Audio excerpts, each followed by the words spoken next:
In Kingdom Hearts, everything is cryptic. Everything. And many details are contorted and twisted by both the game and our own interpretations. Things that happen may be understood or mean something else for different people. Now, you may not know about the Meteor Shower, so let me explain what it is, the two different ways of understanding it, and what I believe the truth behind it is. In Chain of Memories, one of the least understood and rarely completed Kingdom Hearts games, Naminé alters Sora's memories throughout the game. During these strange and gaslighty times, a memory is revealed. A very important night that may in fact be the basis for two of the possible romantic relationships in Kingdom Hearts. This memory is altered and remembered by two different people. And depending on what you believe about Kingdom Hearts, the memory is different for those who try to understand it. It's fitting that a game about how memory is unreliable, fragile, and warped has one of the most important moments hidden inside. Even more fitting that people can't seem to agree on what happens in the memory. So I'm going to explain the two most common interpretations as I understand them. Let's look at the most plausible surface one, the Sokai One. When Sora was a kid, Kairi came to the island with her grandmother during a meteor shower. Sora explains that the night of the meteor shower, he made a promise. Kairi said she was afraid of being hit by a meteor, and Sora said in response, "Don't be afraid.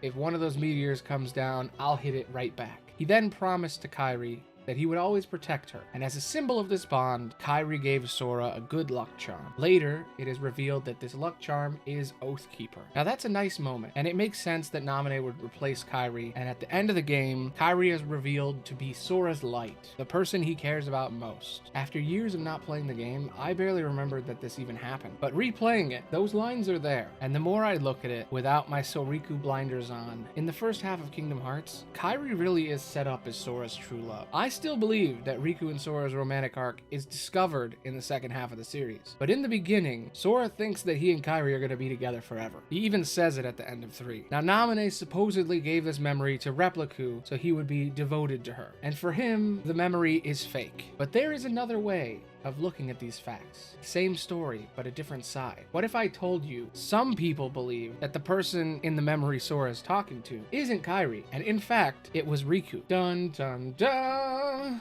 Now, based on the way the story is presented, it should be Kairi. Kingdom Hearts is a game made of lies. Everything has multiple meanings. Nomura is insane. And this is Chain of Memories, a game that shows you half the puzzle and recontextualizes everything after you play as Riku for 10 hours straight. I believe there are a few contradictions that may poke some holes in the logic of this memory. Contradiction 1. Kairi gives Oathkeeper to Sora in Kingdom Hearts 1. If Kairi crafts Oathkeeper in Kingdom Hearts 1, how did she give it to him when she was a kid? Maybe Naminé just used this charm as a glue to sort of hold the memory together, and it had nothing to do with that night. Contradiction 2. If Naminé can only unlink, rearrange, and alter memories inside of someone, how could she give new memories to Repliku? Why do both he and Sora remember being on that beach? Why? Contradiction 3. It is stated Kairi arrived on the islands during the meteor shower. How did her and Sora meet? This conversation is meant to be between two old friends. If Kairi and her grandmother just showed up, how did they get so close so soon? All that being said, there is a theory that I hope is still true. September 17th, 1992. Sora and Riku are hanging out on the beach. Kairi hasn't arrived at Destiny Islands yet. Sora and Riku are inseparable. They were sparring with swords, and after a long day, they sat down and looked up at the meteors falling to the ground. Riku was amazed and unafraid of the sky, but Sora was scared. Sora said he was afraid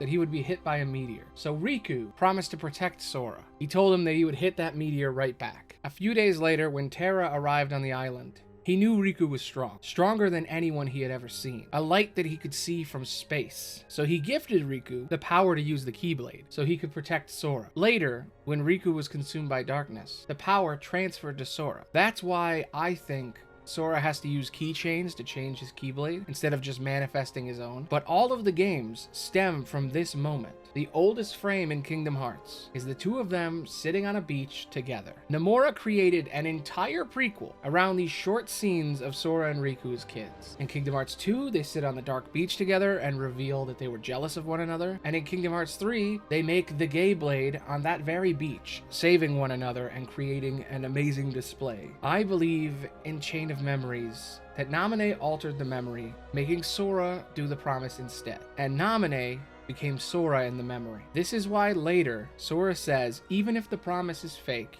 he will keep it because it's real. And the replica says all he has is the promise. Riku's promise is so strong, his need to protect Sora so strong, that it made both Sora and Repliku protect Naminé at all costs, even when they knew it was a lie. Riku gave Sora his crown necklace, and the rest is history. Now, this theory may not be true. It might just be fanciful thinking. But when Naminé asks Sora to close his eyes and remember the person that matters most to him, he remembers the Final Fantasy crew, then he sees Riku first, he then looks at Kairi. It's a deliberate camera choice to focus on Riku and then pan to her. Now, this could just be that he's trying to focus on her and then bam, he finds her. He remembers her and everyone's happy, except for us So Riku fans, as per usual. And this might all be nonsense. It might be complete bullshit, but that's what Kingdom Hearts does. It makes a story where someone is being gaslit for 30 hours, puts half of the story in a separate campaign you can only get if you beat the game, and retells multiple memories differently. The Castle of Gaslighting is a strange and confusing place. And personally, I think Aqua just messed up the gas main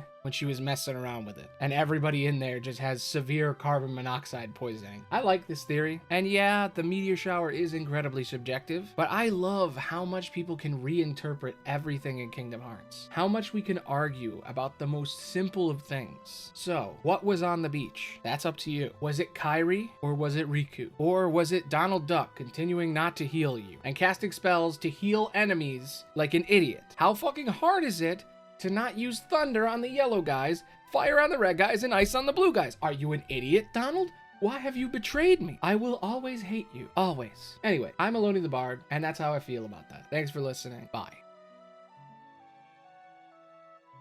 That was pretty good. I liked that. I'm really rushing to get this video done, but I have another one coming up very soon that's about a very similar topic. That crown necklace has a lot more going on than just being a nice necklace that Sora wears. There's a lot more with it. I've been streaming every single day for 20 days straight, and I am currently in Kingdom Hearts 2. If you want to check out more of it, today we were talking about the movie Beastly. You ever heard of Beastly? It's a movie about, it's Beauty and the Beast, but modern day, and instead of him turning into a monster, he has tattoos and he's edgy. Also, we were talking about Twilight and how everybody in that movie sucks.